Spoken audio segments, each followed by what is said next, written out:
strukturimi, do me thënë, nis çdo herë nga eksperjenca e punës, nis nga eksperjenca e fundit e jote, ajo momentale, se do të thënë çfarë bësh ti për momentin.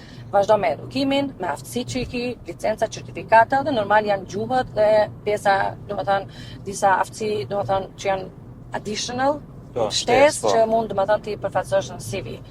Kërkimi, thash, i vendit të punës, njohja e kompanisë ku aplikon, sa më shumë informata që të marrish për atë kompaninë edhe për vendin e punës, dhe ta kuptosh se si duhet përshtatesh ti vendin përvojën, eksperiencën tënde në atë vendin e punës, është pika 2 dhe pika 3 është përgatitur për intervistë.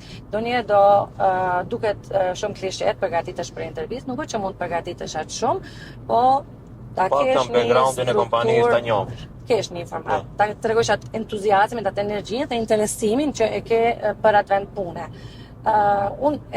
Do më thonë, çka shoh edhe si aftësi, do më thonë shumë e rëndësishme që ndoshta kohëve të fundit ne tash hasemi me remote, me flexible, me Nala pandemia çto krejt. Nala krejt, mirë po unë prap mendoj se çka mund ta bëjë një kandidat dalloje pi kandidatit tjetër është ai profesionalizmi. Ndonjëherë edhe përgjigjesh në kohë, do të thënë të mbrish në kohë. Do të thënë kemi normalizuar që nuk janë më veti suksesshme, mirë po mendoj që kjo edhe të bën dallosh.